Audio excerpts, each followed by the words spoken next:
The freezing rain started somewhere around Trenton, and by the time I hit the stretch of the 401 west of Belleville, the whole windshield had gone to smeared gray light, and the taillights ahead of me looked like they were bleeding. I was 33 years old, 7 months along, and I remember thinking very clearly that I should not be driving. I had told myself I'd turn around at the next exit.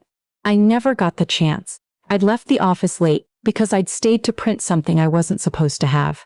For about 3 weeks I'd been keeping the books for my father's development company. A favor, he'd called it, just until they found someone permanent, and for about 3 weeks I'd been finding numbers that didn't sit right. Transfers to a numbered company out of Oakville. Invoices for work on a subdivision near Napanee that, as far as I could tell, had never broken ground. Every time I asked my father about it, he'd wave me off, tell me his partner handled that side, tell me not to worry my pregnant head about spreadsheets. So that evening, I printed the statements and folded them into my bag and drove out into the storm because I'd arranged to meet someone from the bank the next morning, and I wanted to be ready. I pressed the brake coming down the long grade before the interchange and the pedal went to the floor. I want to describe it properly, because people always assume there's a big dramatic moment, and there isn't. There's just this soft, sickening nothing under your foot. I pumped it. Nothing. I pumped it again, and the car kept gathering speed on the ice, and I could hear myself making a sound I'd never made before, this thin high noise, and I had both hands locked on the wheel, trying to steer between a transport and the guardrail. I remember the guardrail coming up very fast and very bright in my headlights. I remember thinking about the baby. Then the sound of metal, which is not a sound so much as a thing that happens to your whole body, and then nothing at all. When I came back it was 4 days later and the light was wrong. Everything was too white and too far away. There were bandages around my ribs and my left shoulder was strapped, and something was beeping beside me in a rhythm that didn't match my heart. A nurse with a soft Newfoundland accent kept telling me to breathe slower. I couldn't figure out why I was so flat, why my belly was so flat, and when I finally understood what that meant, I started to come apart, and she held my good hand and told me the baby was alive. My daughter. They'd taken her early during the surgery. She was down the hall in the NICU, 3 pounds and change, breathing on a bit of help but breathing, and I couldn't get up to see her because I couldn't sit up on my own yet. I named her Wren the second day I was awake. My grandmother used to keep a little clay wren on her kitchen windowsill, and I don't know, it was the first thing that came to me and it stuck. My fiancé came every day, which I clung to at first, but there was something off in how he sat, always near the door, always with his coat still on like he might have to leave. When I tried to talk about the crash he'd get vague. He'd say the roads were terrible that night. Everyone knew the roads were terrible. When I asked if anyone had looked at the car, he said it was totaled. There was nothing to look at. Why was I torturing myself? He never once asked me what I'd been doing on the 401 that late. That's the part that gnaws at me now. I'd been driving towards something important, and the man who was supposed to marry me never asked me where I'd been going.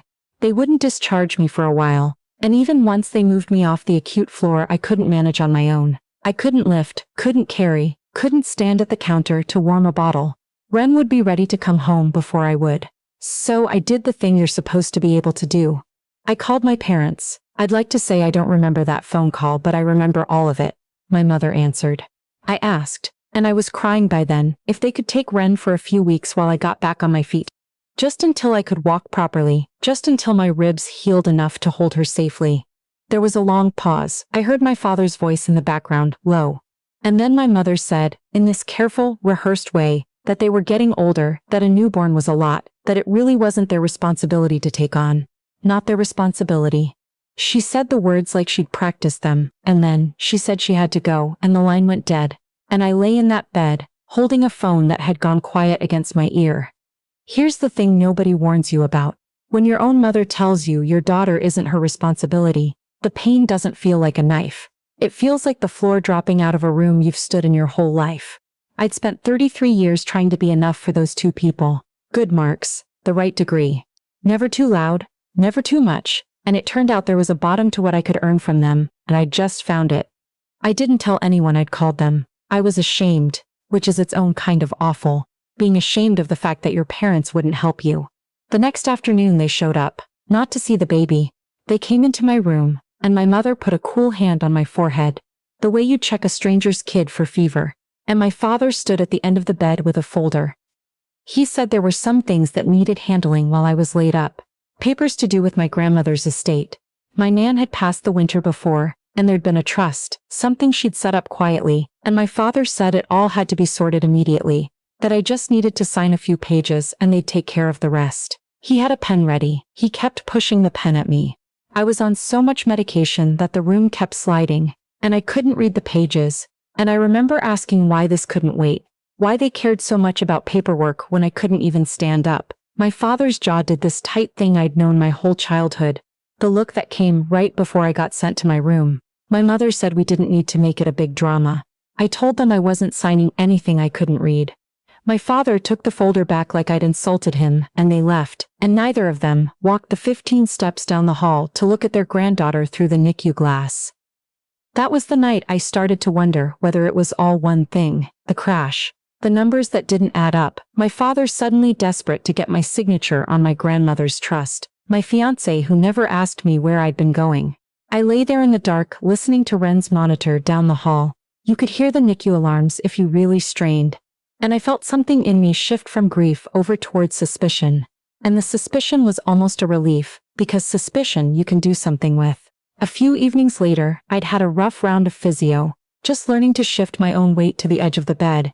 And I was wrung out and half dozing when I heard my parents' voices in the hallway. The door was open a crack. They hadn't clued in that I was awake. And they were fighting. I want to be careful telling this part because I've gone over it so many times I'm afraid of embellishing. But the shape of it is this. My father was angry and my mother was scared. And what I understood listening was that their refusal to take Ren had nothing to do with being old or tired. They were frightened. Me digging around the company books, and now the trust. It threatened something they'd spent years keeping buried. My father's construction firm had been moving money through that numbered company for a long time. And there was more. My mother had a connection to a man on the county council, an old connection, one that had greased a lot of the approvals my father's subdivisions somehow always managed to get. And I heard my fiancé's name twice, tangled up in the same conversation, the same worry, the same we can't let her keep looking. They weren't afraid for me, they were afraid of me. And when their footsteps finally went off down the hall, I lay there and understood that I'd never really been protected by those people. I'd been managed. Kept close enough to control, and never close enough to know anything. I looked over at the little plastic bassinet they'd finally let me have beside the bed. Ren had come off the extra oxygen by then, and they'd started letting her stay with me for stretches. And she was asleep with her hands up by her ears the way she always slept. And I made her a promise out loud, which I felt ridiculous doing, but I did it anyway. I told her the lying was going to stop with me. That whatever this was, I'd get to the bottom of it. And she'd never have to earn her place the way I'd tried to earn mine. I had no idea how I was going to do any of that. I couldn't walk to the washroom on my own. But you can be flat on your back and still decide something, and I decided. The person who made it possible walked in 2 days later, and I nearly didn't recognize him. An old man came through my door leaning on a cane, thinner than I remembered, his hair gone fully white, and for a second my brain refused to place him. Then it did, my grandfather, my nan's husband. I hadn't seen him in God, years. Somewhere along the way my parents had stopped bringing him around. He was difficult, they'd always said, bitter. Getting confused in his old age. Better to keep the visits short, better not to upset him. And I'd believed it, the way you believe everything your parents tell you about the people you're not allowed to spend time with. He crossed the room slowly and sat down in the chair by my bed and took my hand in both of his. And his hands were cold and papery, and they were shaking a little, and he said, I came the minute I heard sweetheart. Nobody told me. I had to hear it from a neighbor. I lost it completely. Not because of anything he said, but because of how ordinary it was. A family member showing up because someone they loved was hurt. It had been so long since anyone in my family had done a plain, decent thing for me that it broke something open. We talked about small stuff first. Ren. Whether she had my nan's chin, which he swore she did. He asked to be wheeled down to the glass to see her, and he stood there a long time with his hand flat on the window, not saying anything. Then he came back, and his whole face changed, and he said there were things I needed to know, and that he should have told me years ago, and that he'd let himself be pushed out of my life because it was easier than fighting, and he'd never forgive himself for it. He told me my grandmother hadn't left her money the way everyone had been told. There'd been a trust, and it had been set up specifically so that it would pass to me and to any children I had. Not to my parents, never to my parents. My Nan hadn't trusted them. She'd seen something in how my father handled money long before I ever did, and when she died, the paperwork around that trust had gone strange. Documents amended. A trustee quietly swapped. My grandfather had raised it with a lawyer and gotten nowhere, because by then he was the difficult old man nobody listened to. The one my parents had spent years making sure nobody listened to. And then he said the thing that turned my blood cold. After he'd heard about my crash, he'd asked a fellow he knew, a retired mechanic, to have a quiet look at what was left of my car at the yard. And the brake lines hadn't failed the way brake lines fail. He didn't want to say more than he knew. But it hadn't looked like the road. It had looked like someone's hand. I remember the room getting very small. I remember the beeping of Ren's monitor suddenly seeming very loud. Everything I'd been half thinking, everything I'd been too afraid to think all the way through, was sitting there in the mouth of an 81-year-old man in a cardigan. He came back the next morning with a photo album, one my Nan had kept. We went through it together and I found a version of my childhood I'd half forgotten. Him teaching me to skate on the pond behind their old place in the county. The two of them taking me up to a rented cabin near Bancroft every August, my Nan letting me stir the batter, him showing me how to whittle a whistle out of a bit of cedar. In every single picture, somebody was actually looking at me. That's the thing I couldn't get past. My whole life with my parents, I'd been performing for an audience that was always slightly turned away. And here was this whole shelf of afternoons where two people had just, for nothing. Because they wanted to. I decided I was done being managed. It's slow, getting your life back when you can't walk. But I had two things I hadn't had before, a reason, and someone in my corner. My grandfather couldn't do much physically, but he had time, and he had a memory like a filing cabinet, and he had a lawyer's name written on the back of an old bank envelope. A woman named Preeti who'd once looked at my Nan's trust and refused to let it go even after she got shut down. I called her from the hospital. I told her everything, the numbers I'd printed, the fight I'd overheard, what the mechanic had said. She was quiet for a while, and then she told me to stop talking to anyone in my family about any of it, immediately, and to make copies of what I had and put them somewhere safe, and that she'd be at the hospital by the end of the week. She also gently told me to call the police, because a tampered brake line on a car that was mine wasn't a family matter. It was a crime, and I was the victim of it, and I'd been carrying it around like a private embarrassment. That was a strange thing to hear out loud. That I was allowed to be the one something had been done to, that I didn't have to earn even that. The next few weeks bled together. I got moved to rehab, this stark, bright building where they teach you to climb 3 practice stairs and be proud of it. Ren came off everything and got strong enough to come home. Except home was now a rented main-floor apartment my grandfather had helped me find near the rehab center, because there was no version of the future where I brought my daughter back to a life that ran through my parents. He co-signed the lease. An 81-year-old man on a fixed pension co-signed my lease, so his great-granddaughter would have somewhere safe to sleep. And I don't think I'll ever be able to talk about that without my throat closing. The lawyer Preeti was a force. She got the original trust documents pulled and put beside the amended ones, and even I could see it. The signatures that weren't my grandmother's, dated weeks after she'd already been too ill to hold a pen. She got a forensic accountant to look at the company statements I'd printed, the ones that had been sitting in my hospital bag through the whole crash. Water-stained but readable. The numbered company. The invoices for the Phantom subdivision. The money that came in from the trust and left again through 3 other accounts and ended up, eventually, as a down payment on a property my father's partner held. And the police, once they started, moved faster than I expected, because it turned out I wasn't the only thread. When they pulled the county council approvals and matched them against my mother's old connection, when they lined up the Phantom invoices against the trust money, the picture wasn't ambiguous anymore. It was a pattern, years deep. I found out my fiancé's part late, and I found it out from a detective, not from him. He'd known about the books before I did. He'd been the one who told my father I was asking questions. He'd been the one who knew my route the night of the storm, knew where I was headed, knew I'd be on that grade coming off the highway. I don't have it in me, even now, to lay out exactly what he did or didn't do with his own hands, and the court eventually sorted the degrees of it. But he knew. The man who sat by my hospital door in his coat, who told me to stop torturing myself, who never once asked where I'd been driving. He knew, because he was one of the reasons I'd nearly died on that road. I gave the ring back to a police evidence bag, which is not a sentence I ever thought I'd write. The end of it, the legal end, took the better part of 2 years, and it was not the clean movie version. But I'm not going to pretend to you that justice never came, because it did, and I need you to hear it.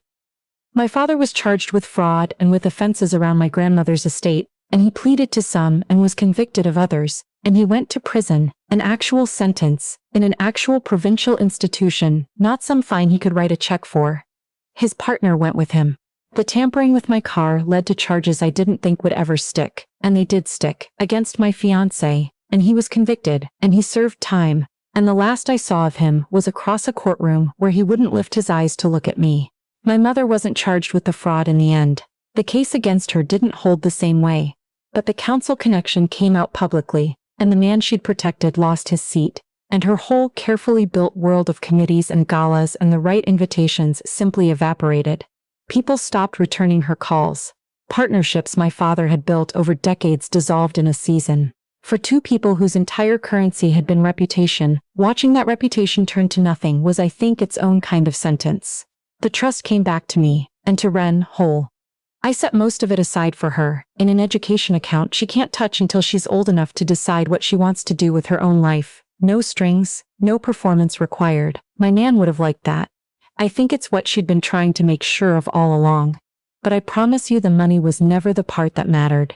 The part that mattered was slower and quieter, and it happened mostly in my grandfather's room. His health had been failing for a while. That's part of why my parents had been able to write him off so easily.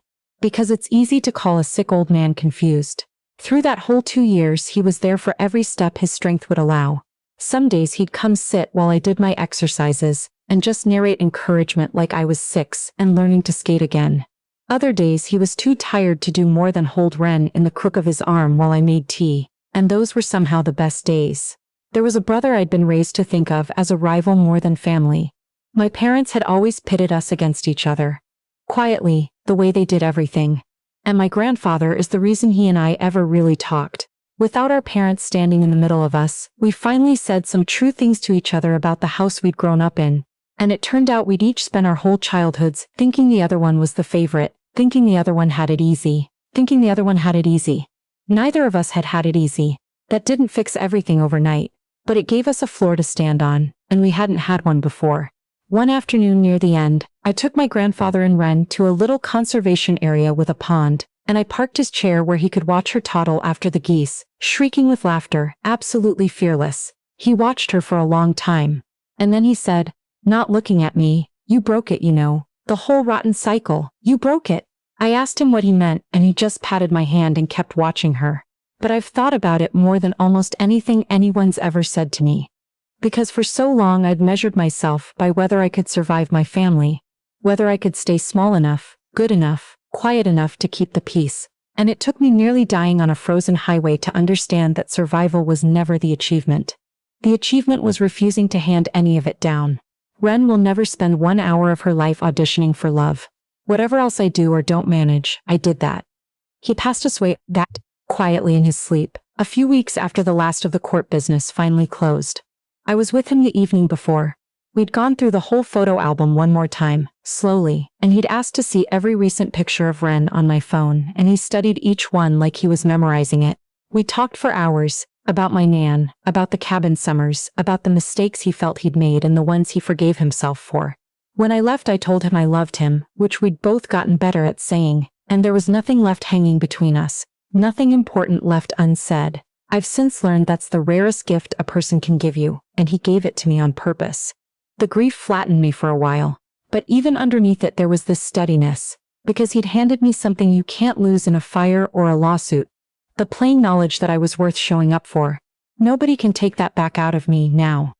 Ren and I live up in the county still, in a little house at the end of a quiet road with a garden out back that I am still learning how to keep alive. My mornings are almost boring. And I have never in my life been so grateful for boring.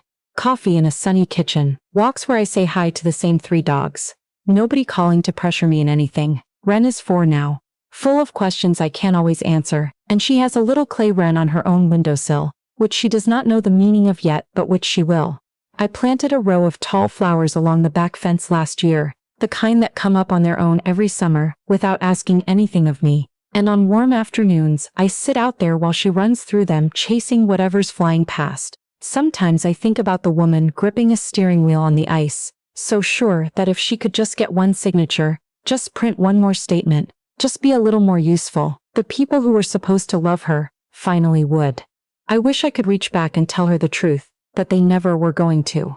That the ones who actually love you show up leaning on a cane in the doorway of the worst day of your life and say I came the minute I heard. That the family you're born into is a fact, but the family you keep is a choice. And you're allowed to choose. The road that brought us here nearly killed me, and it cost me people I once thought I couldn't live without. But it set my daughter down in a life with no lies in the walls of it. And when I stand out in that garden in the late afternoon sun and watch her run laughing through the flowers, fearless, entirely herself, I don't feel like someone who survived something. I feel like someone who finally got to begin.